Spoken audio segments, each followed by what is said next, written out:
Welcome to World War II Chronicles, a weekly tribute to America's fighting men and women in commemoration of the Second World War.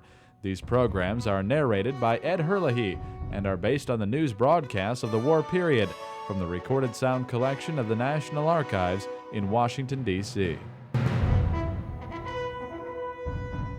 On January 26, 1942, the first U.S. troops arrived in Europe.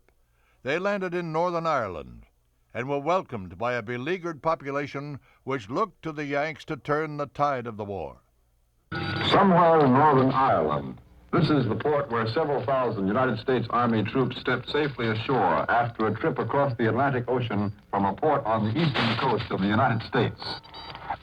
A British reporter said, "A fine-looking bunch." Another answered him, "They look like winners to me." A policeman said, "It's not the kind of welcome we wanted to give them, but it had to be kept secret, and we're proud we really did keep it secret. But it's not a secret any longer. The Yanks are over here." Meanwhile, in Libya, the Axis counterattack has shoved the British back about 150 miles in the past 4 days.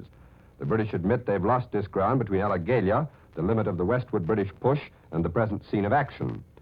And according to Cairo reports, the British and Axis forces have been drifting in their fight. There's been no decisive action. The tides of war had ebbed and flowed across the deserts of Libya for the past year.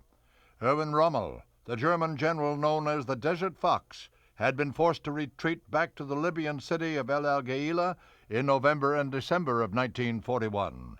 Battered but undaunted, the Africa Corps in retreat had the advantage of shorter supply lines. On January 21st, only 6 days after he had been driven back, the Desert Fox roared out of his den and moved with lightning speed across the northern rim of Africa. Nazi General Rommel's Desert Army has pushed on another 100 miles in North Africa since the fall of Benghazi. The Axis drive has already carried the Germans and Italians a third of the way across Cyrenaica in a week and a half. The British say Rommel's advance is still in considerable strength. Within a few weeks, Rommel and his Africa Corps pushed 375 miles towards Egypt in the campaign which eventually led them to the gates of Cairo. I'm Ed Herlihy. Join me next time for World War II Chronicles. World War II Chronicles was produced by the American Veterans Center and Radio America in cooperation with the National Archives. To listen to more episodes, subscribe on iTunes or visit AmericanVeteransCenter.org. We need your help to keep the legacy of our World War II generation alive.